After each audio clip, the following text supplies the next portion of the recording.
कहानी अकबर बीरबल की। बेगम का भाई। एक बार बादशाह सलामत हरम में अपनी बेगम के साथ बैठे हुए प्यार मोहब्बत की बातें कर रहे थे।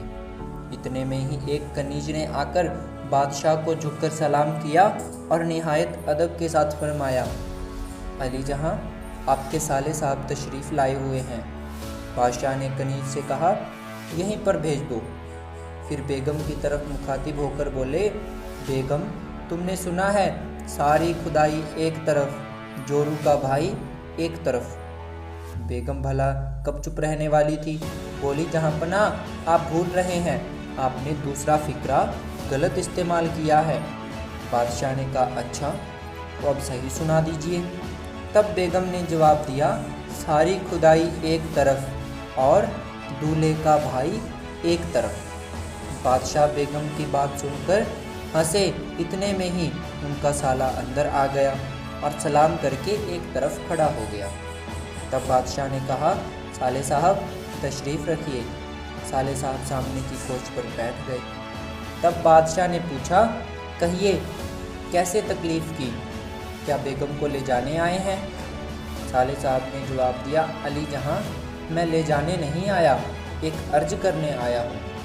बादशाह ने कहा, फरमाइए, तहे दिल से आपकी अर्ज़ पर गौर किया जाएगा।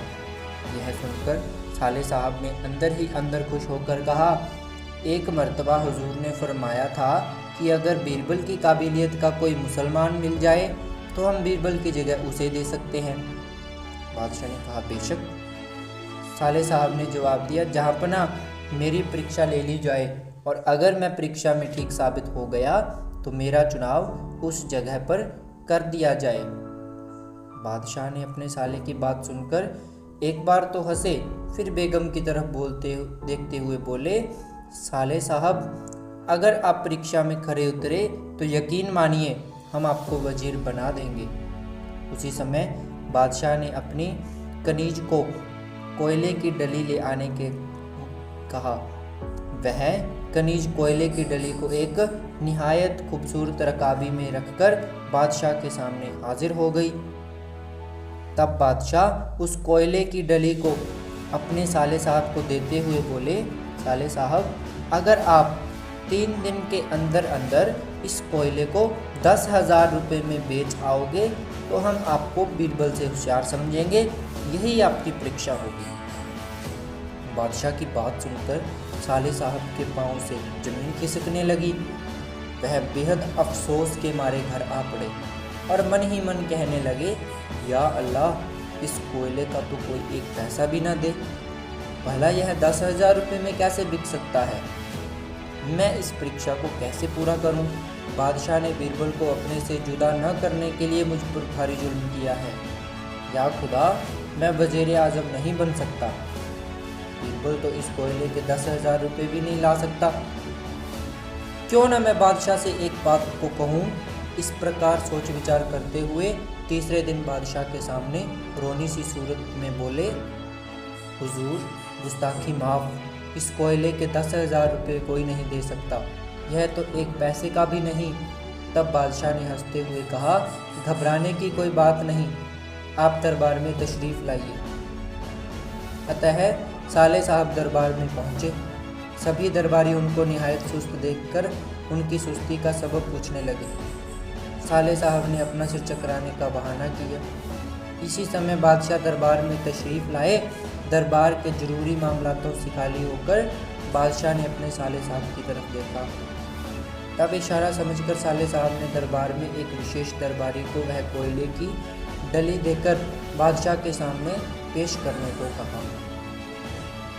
वह विशेष दरबारी उस कोयले की डली को बादशाह के सामने ले गया और पेश कर दी। बादशाह वह कोयले की डली बीरबल को दिखाते हुए बोले, बीरबल, तुम इस कोयले को कितने में दाम में बेच सकते हो? बीरबल बोले, जितने में आप कहें हुजूर, उतने में ही बेच दूं। अकबर ने उससे कहा, मैं तो इसे 10,000 रुपये में बेचना चाहता हूँ। बीरबल ने जो हुक्म कहकर वह डली ले ली। तब बादशाह बोले, बीरबल, आपको यह सबूत देना होगा कि फ़लाँ जगह आपने इसको बेचा है। बीरबल ने यह भी मंजूर किया और अपने स्थान पर बैठ गए। दरबार में आकर बीरबल ने एक दर्जी को काले मखमल का ढीला कुर्ता पजामा और टोपी सीने का आदेश दिया। फिर कोयले की डली को काफ़ी बारीक पिसवाया। जब पिसते पिसते वह डाली सुरमे जैसी नहीं हो गई तब तक उन्होंने उसे छोड़ा नहीं। उन्होंने उसे एक आलीशान जवाहरात की डिब्बी में रखा और फिर डिब्बी को एक सोने की डिब्बी के अंदर रखा। इसके बाद उस डिब्बी को एक बड़ी चांदी के डिब्बी के अंदर रखा। इस प्रकार डिब्बी को उन्होंने 7 धातुओं की डिब्बियों में अंदर रख लिया। तब डिब्बी को भी एक चमड़े की पेटी में रख लिया। इसके बाद काले रंग की हीरे पन्ने से जड़ी हुई छड़ी निकाली जिसकी मूठ सोने की थी। इतने में ही दर्जी कपड़े ले आया। उन कपड़ों में भी बीरबल जगह जगह पर कीमती जवाहरात और नग जड़ दिए। गले में बेशकीमती नगों की मालाएं पहन ली। तब कपड़े पहने हाथ में छड़ी लिए बीरबल दिल्ली पहुंचे, जहां एक आलीशान सराय में जाकर आलीशान कमरे में जा ठहरे। शहर में मुनादी करा दी कि शहर बगदाद से एक सुरमे वाला आया है, जिसके पास एक ऐसा सुरमा है जिसे लगाने से उसके मरे हुए घर वाले दिखाई देने लगते हैं। उस आला दर्जे के सुरमे की एक सुलाई की कीमत 10,000 रुपये है। यह मुनादी सुनकर शहर भर में तहलका मच गया। हर आदमी अपने मरे हुए को देखने का ख्वाहिशमंद था, लेकिन सुरमे की कीमत सुनकर सबकी अक्ल खराब थी। उड़ते उड़ते यह खबर एक मारवाड़ी सेठ तक पहुंची। सेठ ने नौकर को कहा कि सुरमे वाले को ले आने के लिए सराय चले जाओ। नौकर ने सराय में पहुंचकर बीरबल को सेठ की फरमाइश बताई। बीरबल खुश होते हुए उस सेठ के पास पहुंचे। रास्ते से ही एक भीड़ उनके साथ हो ली। वहां पहुंचकर नौकर ने बीरबल से हवेली के अंदर चलने को कहा। बीरबल वाले, हम किसी के घर नहीं जाते, अतः अपने सेठ को बाहर बुलाइए। नौकर ने सेठ को सारा हाल कह दिया। तब सेठ जी ने अपने बाग में कुर्सियां लगवाई और वहां बैठ गए। लोगों की भारी भीड़ भी वहीं बैठ गई।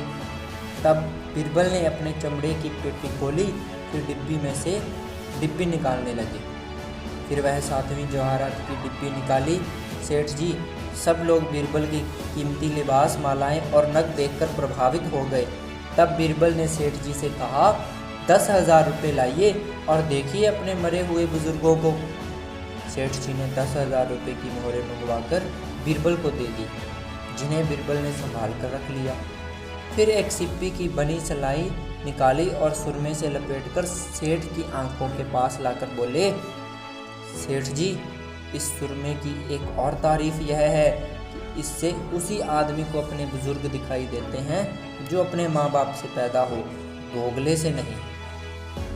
यह कहकर बीरबल ने सेठ की आंखों में सलाई लगा दी और बोले, कहो सेठ जी, आपको बुजुर्ग दिखाई दे रहे हैं या नहीं? सेठ जी ने सोचा कि अगर नहीं कहता हूँ तो इतनी बड़ी भीड़ और नौकर चाकरों के सामने दोगला साबित हो जाऊँगा। तो वो बड़े संकोच के साथ बोले, हाँ, मुझे सब दिखाई दे रहे हैं। तब बीरबल ने कहा, अच्छा, तो अपना पूरा पता लिखकर मुझे अपने हाथ से दे दीजिए, जिसमें लिखा हो कि मैंने 10,000 रुपये देकर इस सुरमे को लगाया और मुझे अपने बुजुर्ग दिखाई देने लगे। सेठ ने मजबूरी बस सनद लिख दी। बीरबल लौटकर बादशाह के पास आए। बादशाह पहले तो उन्हें पहचान ही नहीं सके, फिर पहचान कर हंस पड़े। बीरबल ने बादशाह को शुरू से आखिर तक का सारा वृत्तांत सुनकर सनद दिखा दी, जिसे सुनकर देखकर सारा दरबार खिलखिला उठा। तब बादशाह ने अपने साले साहब से कहा, कहिए साले साहब, बीरबल से गैर मुमकिन को भी मुमकिन कर दिखाया क्या नहीं? सब हैरान थे। धन्यवाद। अगर आपको हमारी कहानी अच्छी लगी हो तो हमारे चैनल को सब्सक्राइब करें। धन्यवाद।